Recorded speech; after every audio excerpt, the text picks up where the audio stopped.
So Toaster, I've got great news for you starting this session off today. Send this over to you. What is the news? Click watch stream. Live toaster stream. Oh, he has an axe. He can split me in half for real now. Oop, to think. I just want Deathwolf to eviscerate me. That's all I ever wanted. Oh, continue. Yay. There's even a button. Wait.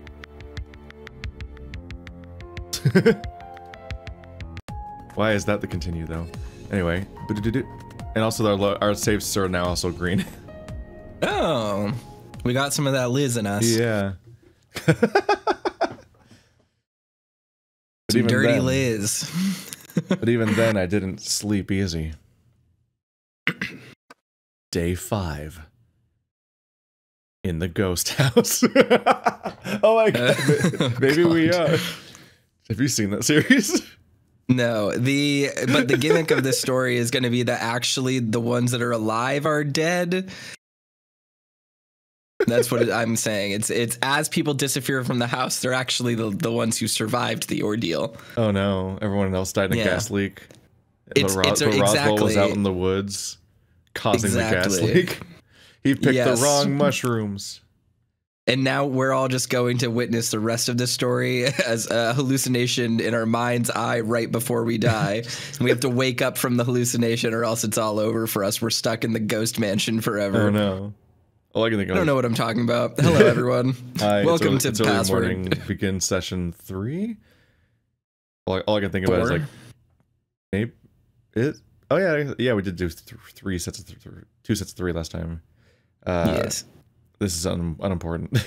All I can think in the background though is like, day 5 in the ghost house. Some of the ghosts are alligators. The alligators have good butts. Oh no. This is. What a bizarre fucking series. It's from the Secret Agent Bob, the Charlie, the Unicorn, and Llamas with the Hats guy. Gotcha. And he just had this ongoing series where it was just like day 20 in the ghost house, and he would just say it strangely, and it would be like a 1-minute skit. And for some reason, the through line was that all the ghosts had nice asses, but they were drawn like Pac-Man ghosts, but with asses. It's just an increasingly strange series. I enjoyed the dumb juxtaposition of like animation being this high effort thing that you do have to put time into, but half of the comedy style of a lot of it is this, and a lot of the animators we had back then especially was like just stream of consciousness. Yeah. When morning came around, I felt as though I hadn't slept at all. It's gonna be a rough month for you if you don't ever sleep. Roswell was still possibly lost out in the forest. It was light out, so part of me hoped that he'd made his way towards the house once it wasn't pitch black. I mean, if anything, if you just leave the lights on in the giant mansion in the woods, I feel like you might be able to find your way home in the dark, pitch black woods when there's a light source. Like, just leave all the lights on and the window, I guess. Alas, after I'd gotten dressed and checked his room, nothing. I collapsed into a chair and groaned into my hands. I was the first one up, it seemed. Or, at least, the first one to arrive at the dining room. Sal and Haas arrived first, coming in at the same time. What were they doing? Why did they arrive together? So suspicious. Who's asking questions, huh? It's time for me to get very jealous. Detective Toaster. Alright. Morning. I covered my head in my hands, looking instead to Sal. You look distraught. Are you still worried about Roswell? Of course he is. I am as well. I think we all are. Dave, have you at least slept? A bit rough there, buddy. It was something. I could do with some more, though. What sleep I did get was interrupted. Interrupted? By who? Or what? Chupacabra. The alligators with cute butts. Yes. I don't know. All I know is I heard Sorry. I just got a mental image of an alligator floating with just his head above the water like they always do, but then behind that is just butt sticking up also out of the water. Yeah, that's what I'm looking for, baby. Give me that. Well, then my understanding is that alligators look really stupid, in that if you see under the water, they're actually just standing on the floor of the water half the time, at the floor of the lake or whatever, and so they're just walking around like somebody's like they're like a kid walking around the shallow end of the pool, but crouched down, so they're only their heads above the water, like you do, because you inherently want to be like shoulders at the water level is just like what feels natural in water. So it's just a bunch of alligators just doing that all the time, just like kicking around on the floor of the pond. Don't know. All I know is I heard something. Went to go check it out, and I gestured loosely in the air. I wasn't sure what I'd seen, or even what I'd heard. Did you see anything? I don't think so. I mean, this is yet another example of, like, time passing in a way that is completely unclear to us. Because, like, this is our first real information given to us that he didn't sleep well. Because as far as I remember, last night... he said he was sleeping. He's like, I seemed to be sleeping well, but then I woke up suddenly to the sound, and then he went to like figure out what the sound was in this loud house, and then found shirtless Tyson. So I get the I don't get what I heard part, because it was a sound that woke him up. So you like don't necessarily register what it was, but you know a sound woke you up, and then it didn't happen again. But I don't think he saw anything to be unsure about. No, but that's what I'm saying, is that like we witness him go to sleep and then wake up, and a very mundane scene plays out. And then he goes back to bed, and when he wakes back up in this scene, he goes downstairs, and people are like, "You look like you didn't sleep at all." And he's like, "Yeah, it was rough." And it's like, it didn't really seem like that big of an interruption. Like you had a completely normal interaction, and then went back to bed and had an uneventful night where time skipped. Yeah. But we're supposed to just assume you didn't sleep well for the rest of the night. Like, yeah, it sucks to get woken up, but I have this feeling like there should maybe be nightmare sequences or something, just because the thing about Dave is that he is sleeping every night, and he's sleeping like all the way through the night, and he even sleeps during the day half the time. So instead, we're getting this idea that instead he just isn't sleeping well, like his sleep isn't good, which is a thing that can happen, but it's just the opening comment every time he wakes up, and then it doesn't affect his like day-to-day mood so far. Like he doesn't act tired, or like this is a worsening problem for him from day to day, which it would be. Like if I have a day of bad sleep, a night of bad sleep, that next day sucks. And if I have multiple compounding nights of bad sleep, I'm kind of a disaster at that point. And I think we've basically had a bad night of sleep so far the entire game. Yes. So like which seems to indicate some kind of ongoing thing that's like plot relevant, like his sleep is being disturbed by something, or something's up in general. But it's not really worsening his overall demeanor. And it's just a comment that it's a thing that gets acknowledged first thing in the morning every day, but then moved on from, which I don't know. It's in a way it's realistic in that I feel kind of fucked up many mornings a week, and then I just like kind of have breakfast and coffee and go for a walk, and then I'm like, actually, no, today's gonna be fine. I thought I was gonna be a wreck today, but actually you just get it back together, and your throat recovers from your dumb pose of your breathing or snoring you did all night, and you're like, you know what, yeah, today's gonna be fine. So on that level it's kind of realistic, I guess, but the fact that it's reinforced so often makes it feel like a plot point, like it's supposed to be genuinely him getting worse, and not like, oh no, I'm having a normal morning roughness or something. I'm not totally sure what to make of that. Yeah, well, I mean, this is kind of what I'm getting at with some of these scenes, is that like it makes sense when you think about it, and like yes, so obviously we understand he woke up from the noise, he went down to speak to Tyson, he goes back to bed. That is an interruption in the sleep, but what that scene communicates to us is very different than how the characters interact immediately when he's like, yeah, I had a rough night out. It's like, oh, I didn't realize that's what this was trying to communicate to us, is that like he was even having that unrestful of an evening. Yeah.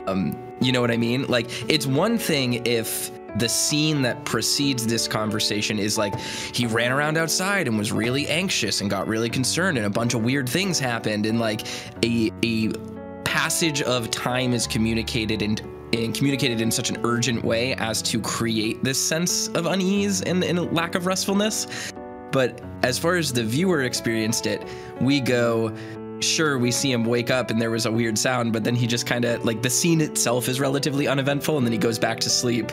Yeah. And then, it's a thing like where there's there's a somewhat unkind juxtaposition to have, because we're coming straight from the Echoverse, where yes, Howley constantly writes about like real life sleeping disorders that he may or may not have, but he puts on his characters and so on, and you're like, and it's very specific how a lot of the details are handled with these sleeping problems and sleep paralysis and so on and so forth. And then, so like by contrast, being constantly told that somebody had trouble sleeping, and then that's just the end of the comment, and we're like trying to extrapolate from that, like, okay, what do we what does that communicate? What is that telling us narratively? Like, am I supposed to latch onto that and think it's a worsening problem because it's not expanded upon past that point? Yeah. But it is so consistently reinforced that it's like, you know, it's like Chekhov's gun. This is a setup for like, you establish a thing, and then you have like a reminder in between the setup and payoff, and then you eventually have a payoff, and depending on how long it is between the setup and payoff, you have like multiple reminders here and there. Like, that's kind of like how that structurally that kind of thing is written, so you pick up on something that's repeating as a detail. So just like how we have the ongoing, and there's a question there of whether trying to sort out which things are setup and payoff and which ones are just like character quirks, as akin to like, we're almost primed for the idea that coffee is going to be a problem for some characters or not for some, or like that coffee has been reinforced enough as a primary thing for David and a bad thing for Orlando, and as being an opening moment of the entire game, that you start thinking, is coffee going to be plot relevant in this game? And that's like, I genuinely don't know yet, because we don't know where the story goes, but it's been reinforced enough that you're like, yeah. But at the same time, like, Chase being musky isn't exactly a plot point. Yeah. I didn't hear anything. I think I can explain that. Or at least maybe have a reason for that. You see, I made the noise, and I lured him outside. It was me. No. I have Roswell's head in my closet. Oh, I'm sorry. Man, if only. I'm sorry, I'm not a monster. This is my shower. Yeah. Can't stain the carpet. Just something I've noticed, but a lot of the rooms seem to be naturally soundproofed. I'm not sure why that would be, but just something I've noticed. It'd explain the lack of sound anyway. So I thought we established some that of this the was a rooms are noisy soundproofed. But so does that just mean that our room isn't? We got the shitty room. We got the shitty room that wakes you up with noises throughout the house, but other people are soundproof, so you're not going to hear them. This is just an eyes wide shut house. Yeah. Why did I hear something? You got the shitty room, bro. Maybe you didn't hear anything at all and just thought you did? Only other explanation would be that your room, for whatever reason, isn't soundproofed. Or it was outside your window. And several other explanations. It was Roswell just clawing at your window. Let me in, they're coming! And then you just went back to bed. But I thought we established this was a noisy house, but maybe when that happened, David wasn't in his room specifically, with the door closed to enjoy this Let's Player haven. That's what this is. This is a YouTuber mansion. That's why all the rooms are soundproofed, because everyone has to be able to record their separate room. It's a streamer house. And yell this makes and all that. sense now. Now it all makes sense. That's why it's so garish everywhere, because they don't have taste, because they're a bunch of gamers. Yeah, there are a bunch of gamers, and there's 49 of them shoved into this content farm. That's why the table needs to be so big. Have you seen those horrifying, those horrifying videos of like some fucking like 19-year-old viral YouTuber with their $1 billion being like, yeah, we just got this mansion, it's pretty fun, it's like a Liberace piano or whatever, I don't know how to play, put my cat on it. Yeah. They just like have weird, like expensive shit that has like historical value just in their house because it was just with the house they bought, but they have like no understanding of what it is and don't care about it. It's like terrifying. Yeah. Haas took a seat and fixed his mane while Sal... Don't do that at the table! There's so much hair! Don't fuck with your mane at the table! We're here to eat, Haas! And while Sal sat down and patiently waited, I wasn't sure what he was waiting for, but my guess would be breakfast. Next to arrive was Dean and Orlando, visibly unrested, much like me. They have the not soundproofed room. It's actually a checkerboard of soundproof and not soundproofed rooms. Good morning. No sign of Roswell yet? Well, you see, none of us looked for him, and so the result is none of us finding him. Please say someone's seen him. Well, we were all in the dining room and we're like, he's gone, and then we all went to bed. Then we went from bed back to the dining room and, yeah, he's still not here.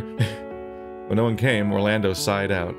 When no reply came, well, alright. I'm gonna get a cup of coffee and wake up. Then I'm gonna go look for him, I think. I'll come too. Best just to make sure, right? Isn't it like a big thing that like when somebody goes missing, you should be looking for them as soon as possible because the longer they're gone, the more likely they are to not be found? And like, I don't know, surely they had like lanterns or flashlights or something and they just use like the group system. They just go walk out into the woods together and not get lost because they're all together and all have lights and yell his name and they'd, you know, probably find him in an hour. Like they just went to bed. They were so unproactive about this problem. Yeah. I mean, like, presumably he did not go far. And there are other animals in this group. Like, I'm sure a dog could sniff him out. I just, if you just have light and noise, any predators that are out there are gonna leave, and he is going to come to you because you're making noise. Like, this seems like it was a solvable problem.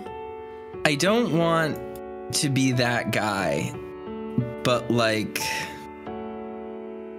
maybe they don't like Roswell. Are there predators in the woods in a furry setting?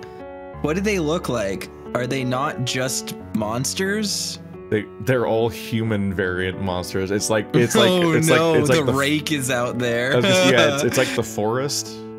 Like all the creatures in the forest that are just like amalgams of limbs. People that run on all fours. Yeah. Although we could always get into like the goofy paradox, which is not a paradox because like the basis of that whole thing is like, it's essentially like saying, why are there humans and chimpanzees? It's like, that's not, again, presumably in a furry universe, there still just are wolves and so on. Yeah. Or whatever they're worried about. But yeah.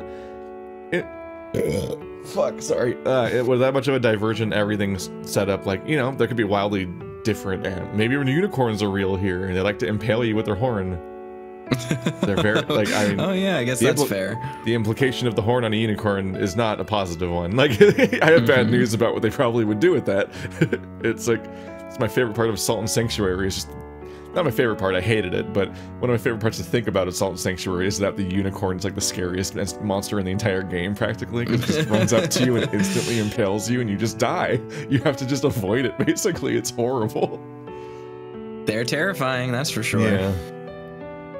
The three of us filed out back, and with Orlando heading right over to the tree line to look for Roswell.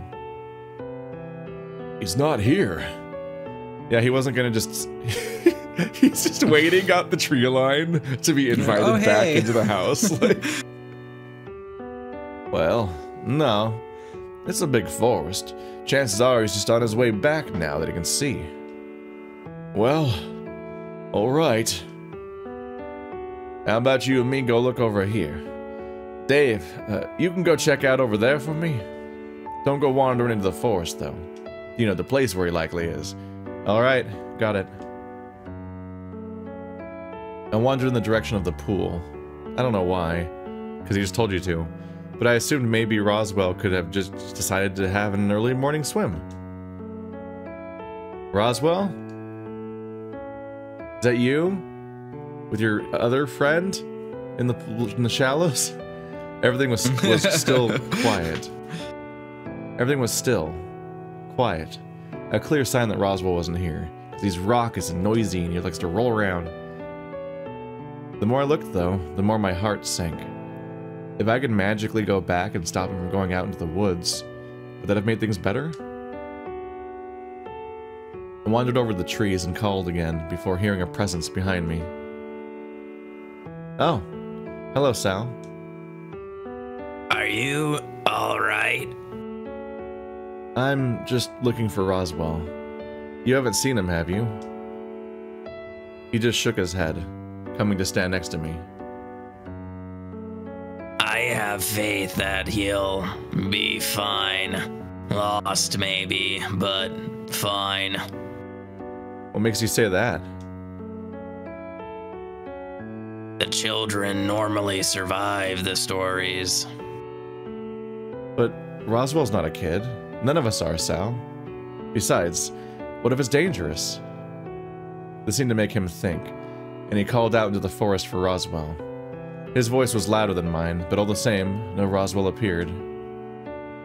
What should we do? Don't know. Are Dean and Orlando still searching? I think so, yeah. Well, okay. What did you want to do? Go into the forest and look for Roswell? I don't think Dean would like that. At least not if you went in by yourself. You're probably right. I don't want to end up in the same boat as Roswell. We headed back inside, with Orlando heading into the kitchen, a jittering mess. Dean, however, was rubbing his head, readying himself to go searching in the forest for Roswell. I don't think that'll help him with searching. I followed Orlando in the kitchen. Figured I could get some coffee before I followed Dean out into the forest. Are you holding up okay? I think so. I know I came down hard on you, but I'm just worried about him, so sorry about that. He was making sandwiches. Friends! I wandered over and gave him a hug. Now you're the sandwich. I don't know why I'm doing... Alright. I'm sorry. I don't know why I'm an idiot today. I'm sorry, too. Don't apologize to me. Apologize to Roswell when he gets back. Ty wandered into the kitchen, looking for something. Oh, hey, Ty. Oh, hey, Ty. That's the person who said that. Hey, what's happening in here? Orlando's making sandwiches, but you don't get one because they're only for friends. I pointed to the coffee machine, expecting Tyson to fill in the blank. Why are you making sandwiches? For lunch? Just trying to be useful. No one's asking you to be useful. We have a butler. I looked between Tyson and Orlando, wondering how he managed to get in before I did. You want to cook? Fine. But there's other shit you could do if you're bored. Okay, thanks for your input, Tyson. Bye. He wandered over and grabbed one of the ready-made sandwiches before bailing again. Now I'm gonna take one of those sandwiches that I was just saying you're dumb for making just or whatever. Where is the staff? This is a question that I still have. I know we joked last time about Benson being dead, but like... This is day 3 of no butler. The butler completely vanished. And he literally showed up and was like, we'll be making you dinner and there will be food for you. And then just no more. It's just us. Where is he? What's going on? Why is this child allowed in the kitchen? Now that it's day 3 of no butler, I'll be genuinely shocked if he shows up again and it was just fine and it wasn't a plot point that he was gone for a while. He's been gone for the majority of the trip now. Yeah. I mean, I know that this guy is like, Orlando's probably like in his 20s or whatever somehow. I still don't understand how the characters are aged. It doesn't process to me. But you can check the password Discord. Somebody said there's like a pinned post saying their ages and they range from like 19 to 25 or something, but I didn't check it in time. And now we're doing this. I did check. I knew that information and I looked it up. What I'm saying is I'm confused at how they're friends, how they went to school together, and how some of them are only just now graduating. Yeah. With such a wide age range. So I don't know how old Orlando specifically is, and I guess it could be a pretty wide range. So he's not a literal child, but like they all act like 15-year-olds. So who's allowing Orlando in the kitchen? Like, where's the staff? I'm trying to parse it a little bit because some of the characters were in anime club together, but we only technically had that confirmed for like a couple of people, and I just kind of was kind of just really ready to just accept that they were all from the anime club together, but that hasn't actually been said, I don't think. They're at a large enough age gap that they couldn't have been at the same school at the same time, all collectively. And yes, I still don't know who hates Tyson because they were literally bullied by him, or just because he has a reputation. Because I was waiting, like inherently I'm like, oh, Tyson's the bully, that's why nobody wants to be around him. But David saw something different in Tyson, and so he's trying to give him another chance or something, or like trying to convince people he's not that bad. But like I expected like some level of confrontation of like, well, you did this to me, and like kind of like baggage and follow up, and like having to like confront past conflicts with these characters. But I actually don't know for sure if any of that, I'm not sure if most or any of them really knew Tyson besides knowing of Tyson reputation-wise. Yeah. And that was it, maybe. So I don't so I'm still unclear whether or not they have personal grudges with him or not, or if they just preemptively know that they probably shouldn't like him. Well, Orlando seemed like he wouldn't like him because of something, but what's really interesting to me is that they set up that like, oh, it's Tyson, that's the one no one here likes. But like over the course of this playthrough so far, we found out that Dean's actually the one that people kind of don't get along with. It seems like so, like why is everyone weird about Tyson? Like Dean's the one that keeps pissing people off.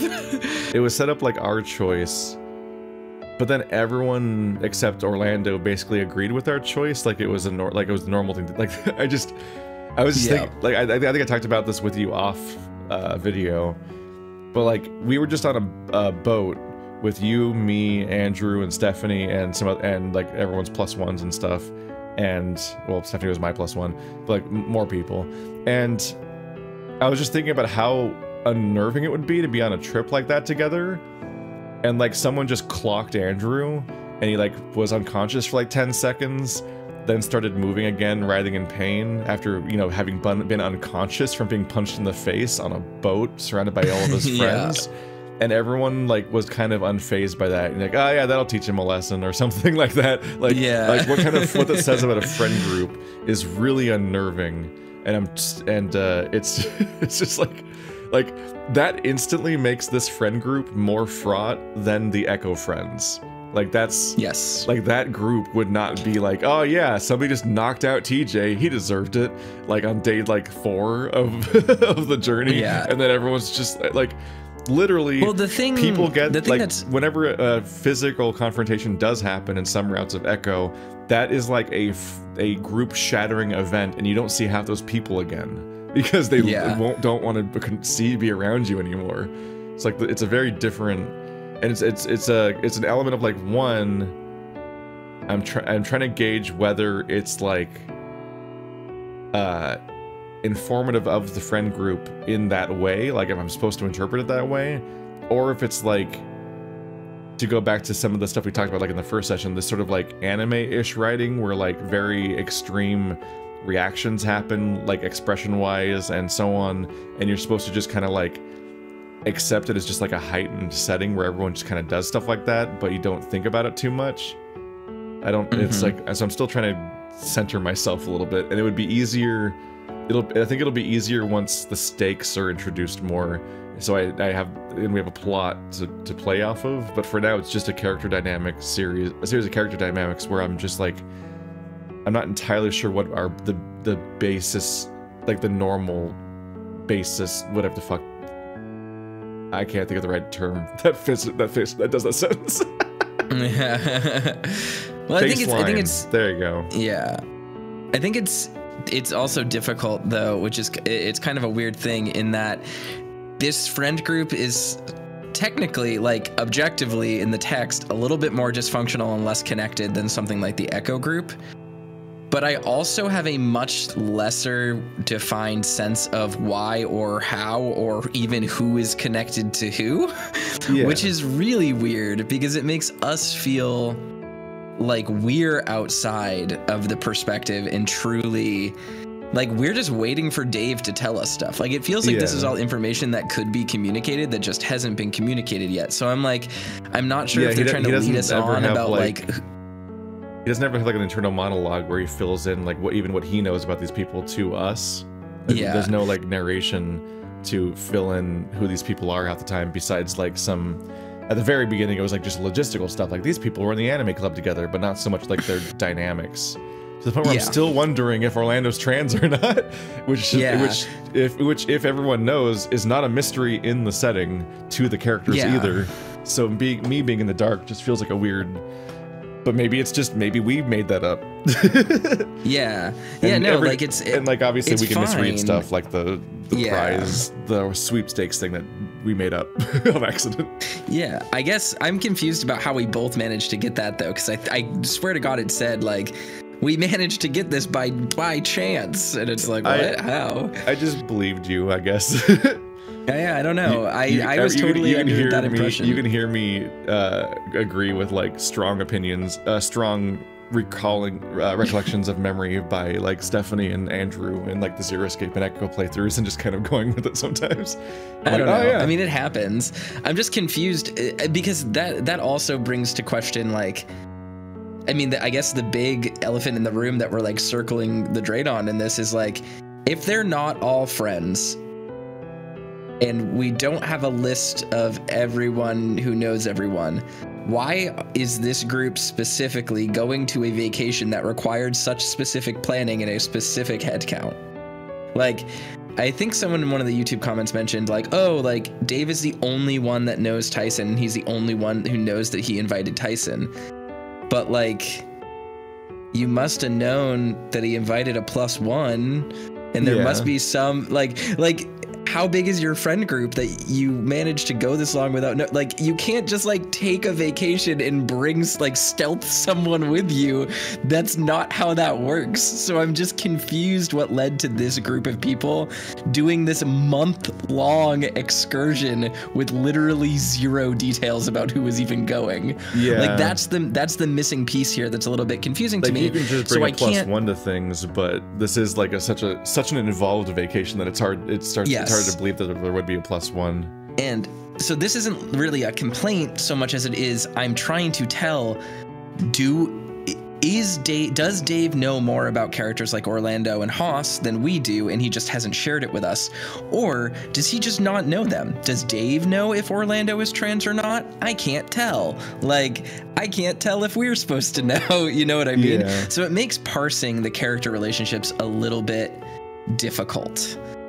Because I can't tell who has stakes with who, which is also why I'm so shocked that Orlando or why I'm so shocked why some people, I should say, are so upset about us letting Roswell go into the woods. I can't tell if it's like a coffee thing. Like, was Roswell not supposed to go look for mushrooms? Is this not something that he does? I don't know. I don't know these characters very well. We're 5 days in, and I don't know anything about them. You never let Roswell look for mushrooms. We've all known this. This is a character. Like, it has like a weird. Everyone's blaming us, and we're blaming ourselves. And but neither of us, the players, are sure why exactly. And it wasn't even communicated. It was like a most big a comment about a window for a second. And like, was that sincerely the entire mistake? Because we forgot to open a window? Because he didn't. Because he did blame himself, but he didn't like articulate what he did wrong, even internally to us. So he also just doesn't seem that broken up about it. He's like, dude, like, he went into the woods. We're just going way too long with the tangents about the writing right now, and I feel bad about that. And like, I want to say, like, I we're not trying to go hard on the game, and specifically like a lot of people specifically seem to really love it, so I'm really excited to see where it goes and gets to the parts, you know, like the plot starts happening and like it probably does clever things, because like the coffee thing immediately was like, oh, this game's fucking with me a little bit. Okay, I'm excited to see where this stuff goes. But at the same time, I'm under the assumption like you work on a huge project like this, a visual novel would be like a horror. Like I've thought about it and I'm scared. Doing a whole visual novel. By the end, you're hopefully like have made a lot of progress, and so like I would kind of recommend going back and rewriting the introduction of this game, like the first 3 days in particular, where those because there's a whole chunk of this game where the whole point is that you go into a room with 1 or 2 characters and just kind of hang out for a minute and have a set piece with them, and they kind of don't accomplish much. And it doesn't tell us much about them. And the thing is, the first temptation would be to shorten the beginning of the game because it causes pacing problems because it takes too long to get to the plot part. But actually, I think the length is correct. But what you need to be doing is it feels rude at some point to keep bringing up Echo, but it's just because I'm literally playing it right now. But like the beginning, like carnival stuff and everybody eating burgers in the motel and like all these various scenes that happen, or like Leo confronting you in the parking lot.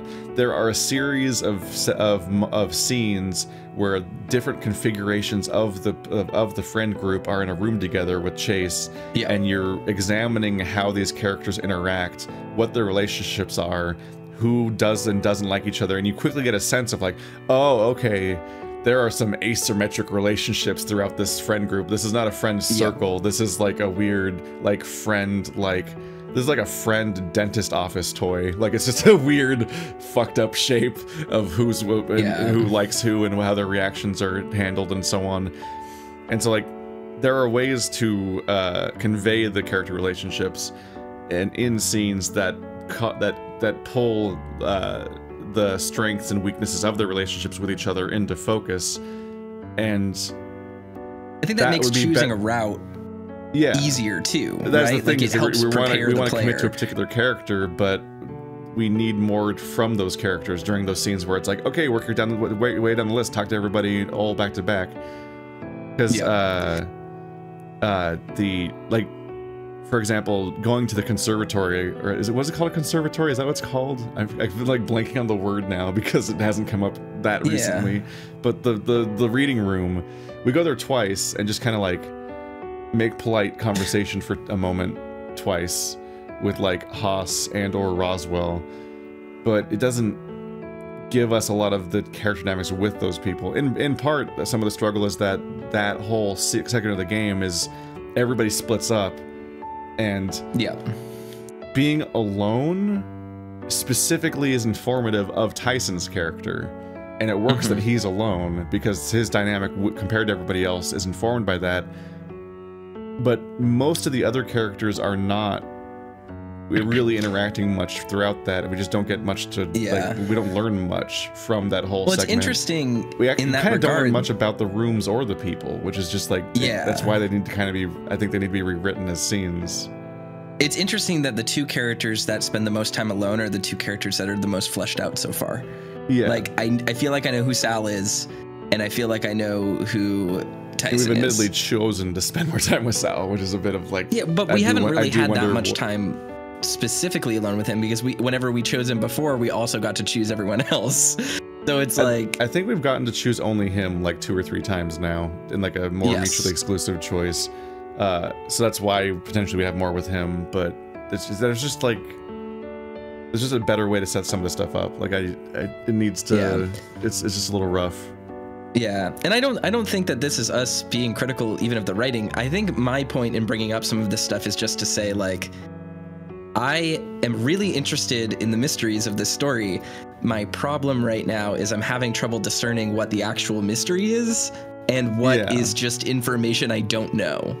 And is it a question of whether or not it can be communicated better, or is it a question of this game's doing something with a unreliable narrator that I can't trust at all? Like, are we supposed to be suspicious of Dave? I can't tell. There's this element of like being told outside of the text that there's a 6-year age gap, as if that's something that maybe I should know, but the game won't tell me or something. I'm like, that is a significant age gap I did not get a sense of there being in this game. Like that, yes. I was blindsided by the idea that there's a 6-year age gap amongst this group. And that's wild to me. I don't know. But anyway, we've been here way too long. I feel bad. This has been way too much sidebar. No, we're going on a tangent. People like it. It's fine. It was I have mixed feelings. This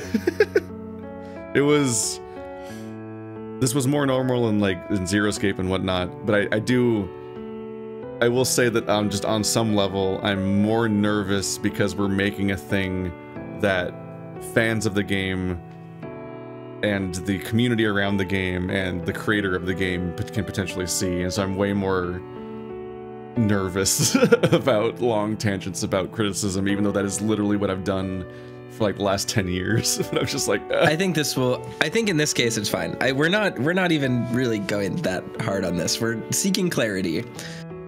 Engage with us in the comments. Post all of your takes. Did he just what? Was he just being nice now? Bro, he's been nice the whole time. Yes? Why? He's normally so abrasive.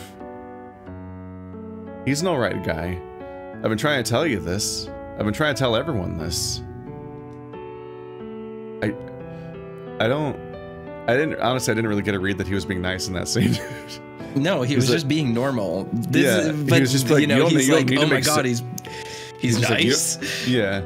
You don't have to make sandwiches. There's other things you can do if you're bored, whatever. And then he just takes a sandwich. I'm like, all right, weird tsundere wolf, go away. I don't think that was a nice scene or anything. He didn't say anything supportive or kind. He was less scary and help. I didn't realize how deep their findings for him ran. It was different for me, but a lot of that was because I'd seen a different side of him. How do they know him? That's what I'm confused about. I didn't realize how deep their feelings for him ran.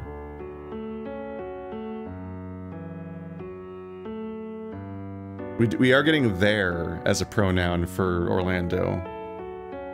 I don't know. I just assumed he meant the group. Maybe.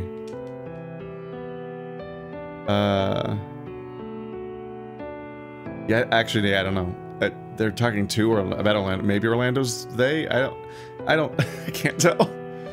I don't know. I don't know if we've just blasted past the use of they in the past because it's just a normal piece of language, so it's easy to miss. But also, people just are often referred to by name specifically, so pronouns don't necessarily come up that much.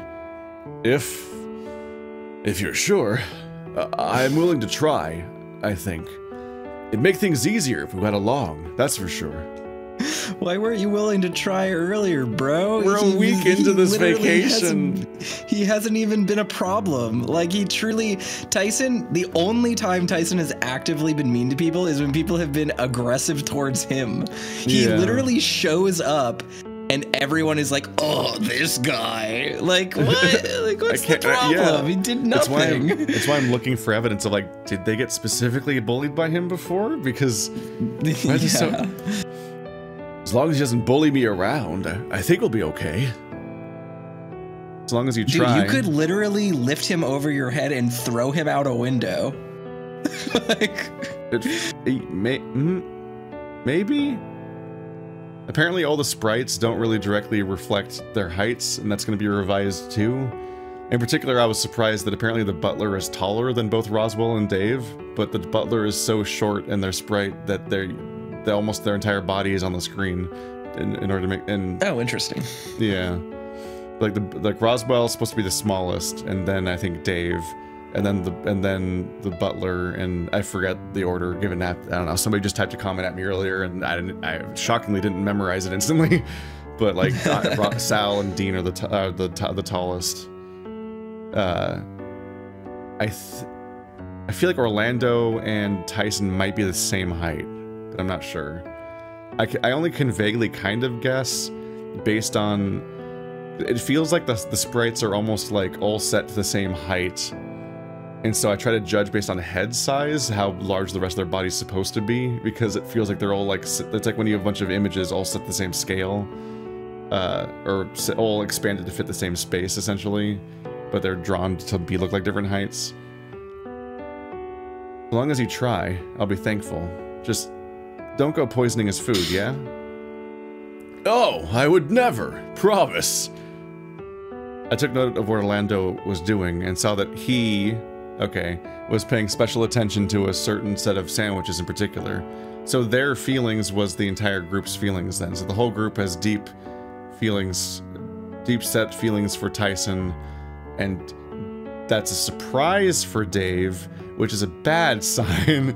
That's not... That's worrying that Dave didn't know that somehow.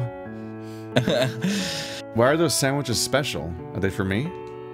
I put mushrooms in them. Yes. The one that the boar ghost brought to me last night. Don't worry about those ones. They aren't good enough. What does that mean? They look fine to me, but as I went to reach for them, Orlando batted my hand away. Hands off. Those are for Sal. You're giving not good sandwiches to Sal? No, I mean, they're not... I'm not... This can't be that hard to explain unless it's a secret that's like a dark thing. So like, what's going on, Orlando? I looked between the sandwiches and Orlando's face, the slightest tinge of red flushing his scales. Orlando? Do you, you don't have a crush on Sal, do you? No? Don't be silly. Orlando sighed out, rubbing his head, moving his head back to comb his mane with his fingers. Please don't tell anyone? I don't think I'm entirely sure yet. Oh, okay.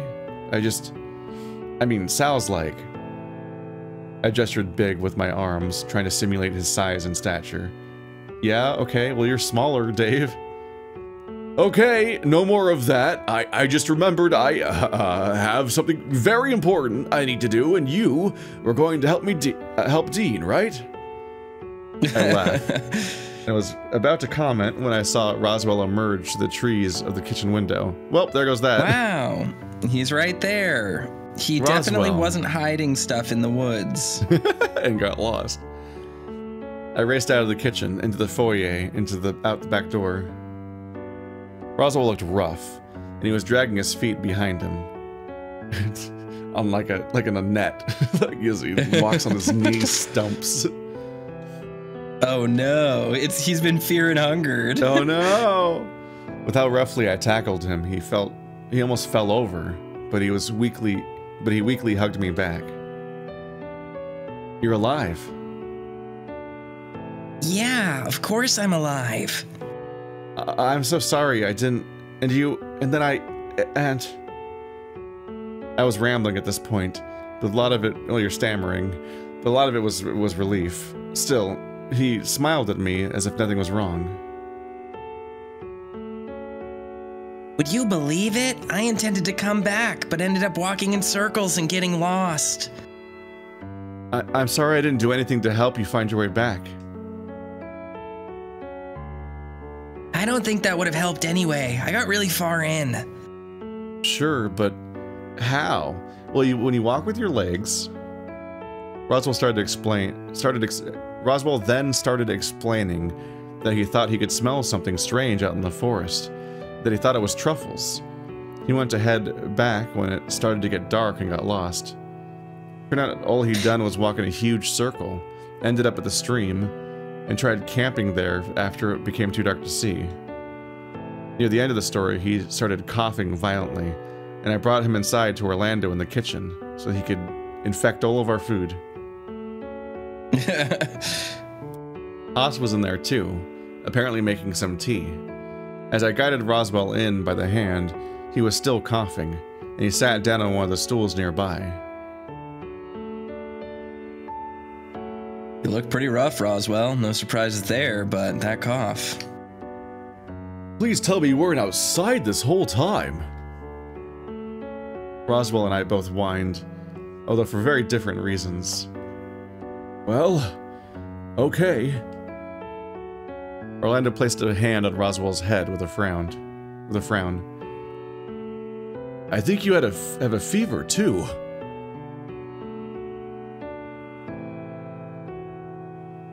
Think that cough has something to do with it? Maybe.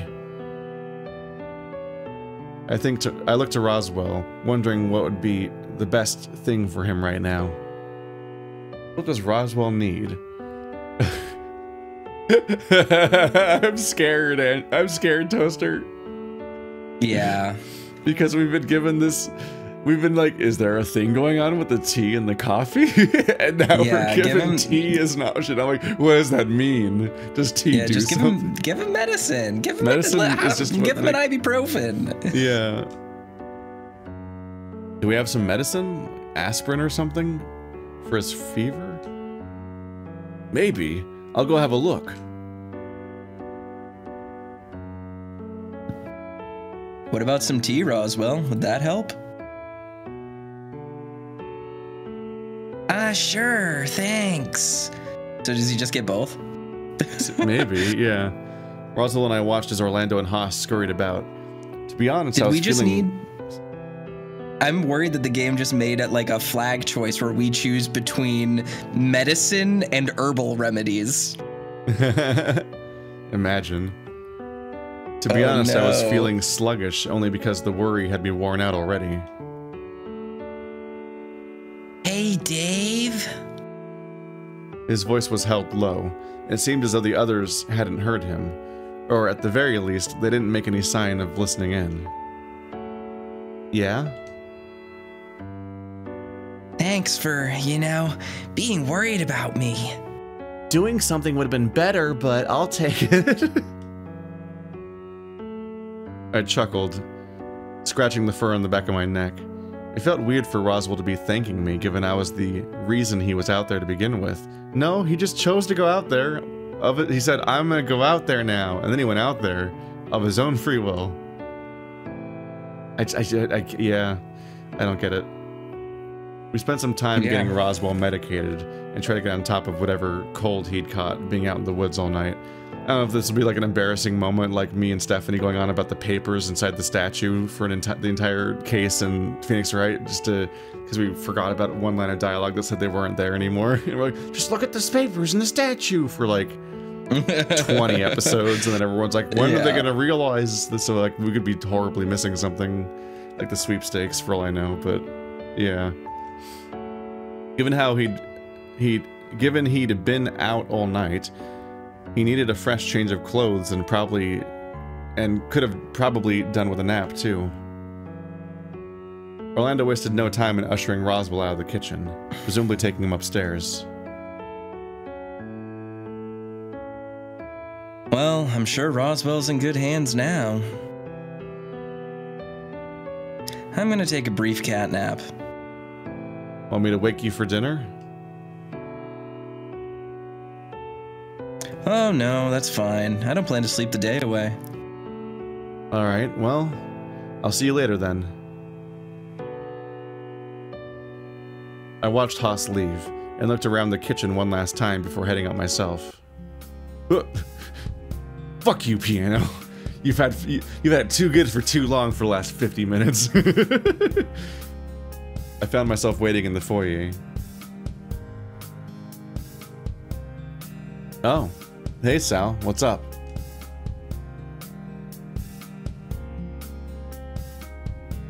Nothing. How's Roswell?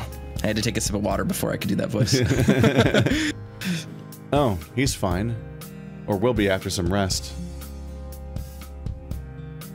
That's a relief. I was concerned. Yeah, he wasn't looking too well, huh? Dave. Would you like to join me for a swim? Swim? No, I hate Sal. Yeah, sure thing. I'll meet you there. Just need to go get changed. All right. Into nothing. We split up. Sal heading towards the backyard and me upstairs. By the time I'd reached the pool, Sal wasn't anywhere to be seen. Sal? Silence. Go looking? I'm gonna sneak up on him and find him naked. There's no point just hanging around. We had to be here. He had to be here somewhere.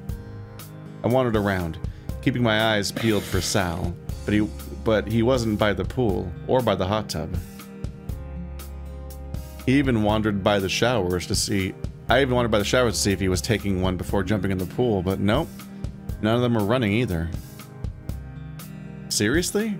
He asked me if I wanted to swim, and he wasn't even out here? And we're saying that out loud, apparently.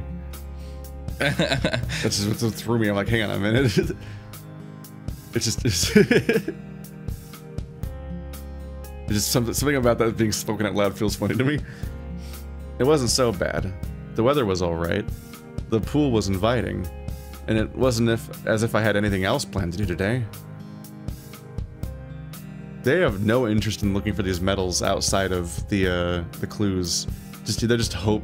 They all want to win this competition and they're invested in it for the whole month, but none of them are even going to look for anything outside of when they're told to, which seems counterproductive, because if anyone discovers a clue, you'd think they would just not tell everyone else and go find it. And then also, like... Yeah. But they also thought it was weird that the butler even had a clue for one of them, which implies they don't expect the butler to have clues for any of the other ones. So, like, there's several reasons why you'd think they'd just be looking for the medals. I'll give them one day of it just being like, well, it was all a scare over Roswell, so we forgot about the game for a bit. I must have zoned out. I remember having my feet dangling in the pool, watching the surface of the water ripple against the side of the pool between my legs. What are you doing? Huh? You've been like that for a while. I was considering poking you, but you seemed busy. What? Aren't we just sitting? We're just hanging out at the pool, bro. What? No, I was just waiting for you.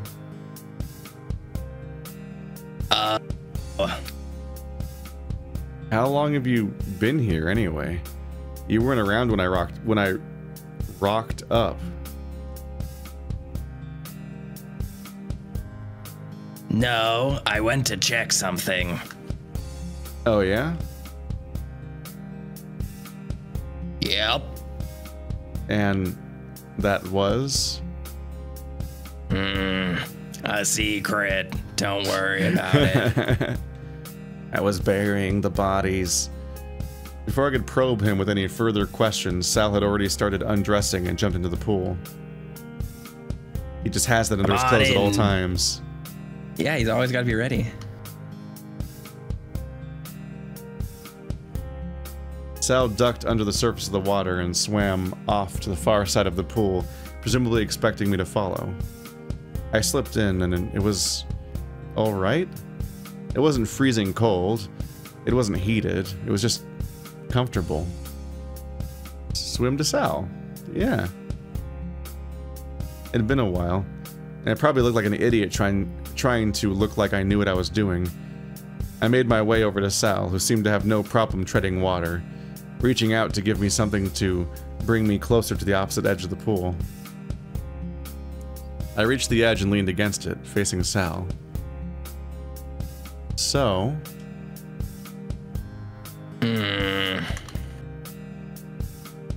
I'm glad you're here with me. Oh yeah? Why? Do you remember that day? The first day? I knew what day he must have been talking about. The first day could only mean... Hmm. Well, he would be talking about when we met. If you saw him without meeting somehow. Knowing. Then he wouldn't know that and wouldn't be meaning that, right? Yeah. The day we first met, right? I was working as a receptionist of sorts at the local gym. It wasn't a hard job by any means. Answer the phone, pass on messages, basic stuff. I spent the last hour rolling a scrunched up piece of paper across the desk in front of me, half watching the clock as it ticked closer to closing time. It was a slow night. Only a couple people had come in at all, and most had already left for the night. When there was about a half an hour left before shutting up, I had to do the rounds, make sure everyone knew the time, tidy up a little before locking up and so on. Sure enough. Hey, you okay? The crocodile seemed intent on staring at the weights, almost scowling at them. He is a crocodile, so I was right. I thought he was an alligator at first, but then I was like, no, he looks crocodilian. I just needed to make sure. Interesting use of an anonymized name in a case where it's a flashback where we already know who they are. Yeah. Different color and everything. This is actually Sal's twin brother. Yeah, this is Pal. Yeah. Cal. It's written with a C, though, so foreigners will be confused and they might try to pronounce it Sal anyway.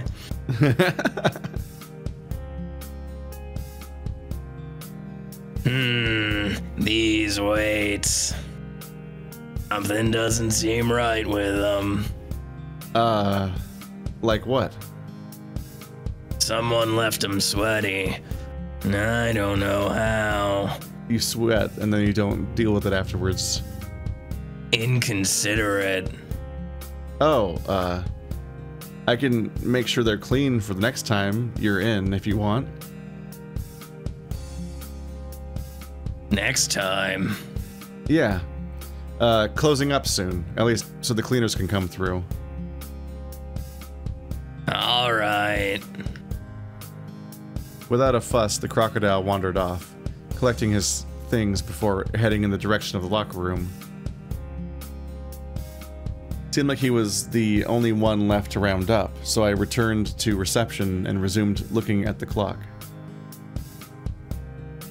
Those are socks, right? They look like socks, and then above them are gloves. Yeah. Did we ever establish whether or not Tyson was wearing shoes in the scene where he puts his foot on our face? No. We just kind of wondered, because we're trying to figure out which one's worse, honestly, because they're both distressing implications.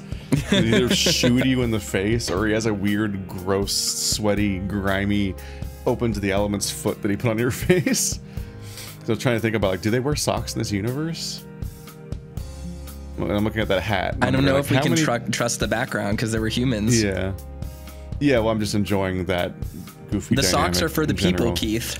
The furries don't wear socks. Yeah, this universe is full of human beings, and they wear these gloves and these socks and those hats that don't have room for ears or horns.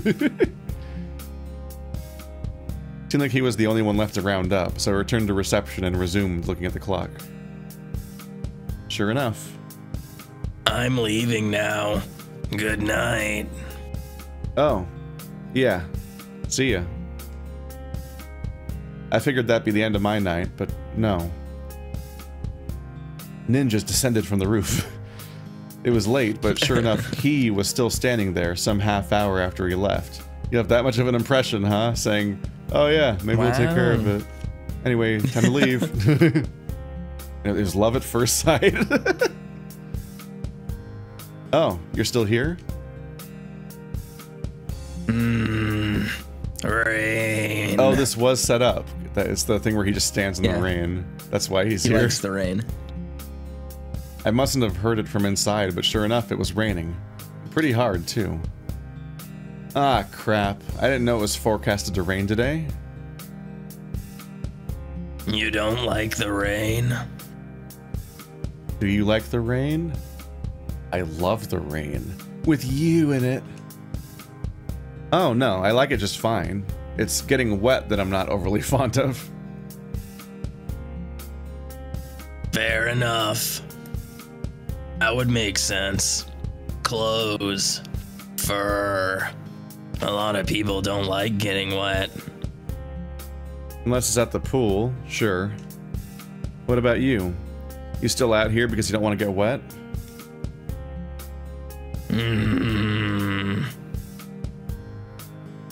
I normally walk home.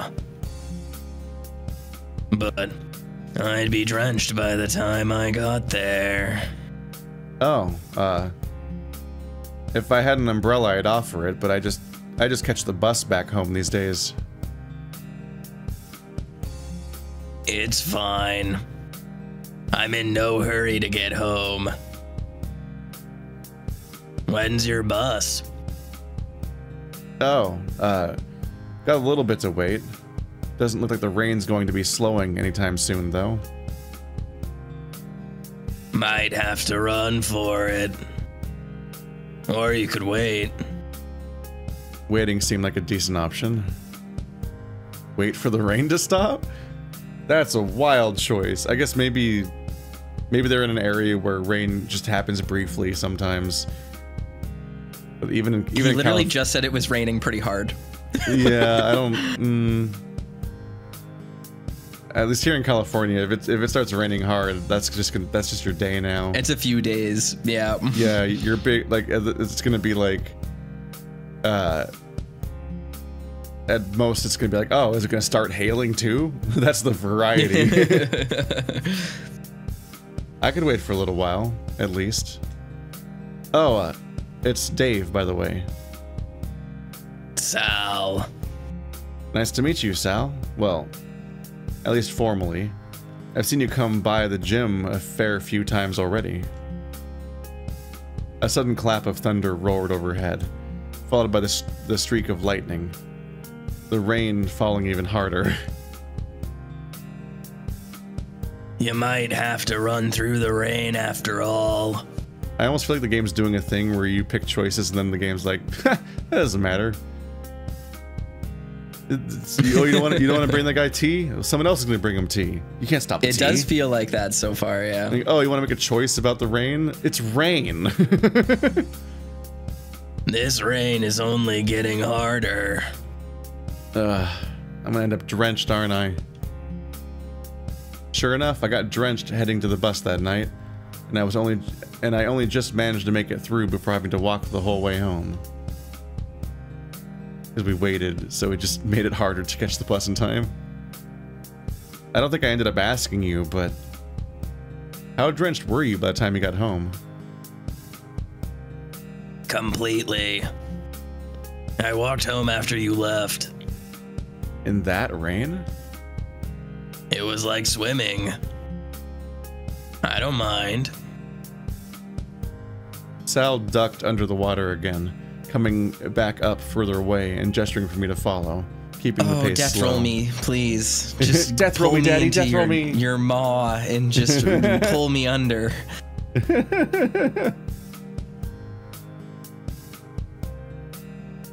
We swam around well into the afternoon, chatting about various things until Dean came to join us for a pre-dinner swim. Soon after that, Haas came out to let us know dinner was not far off. What? Every single day is we do one thing and then dinner happens. It's just immediately dinner time. Roswell arrived, we went for a swim, dinner time. When it was time for dinner, rather than filing the dining room, we all gathered the room we knew as the rec room. Oh, they're gonna have a hangout next episode.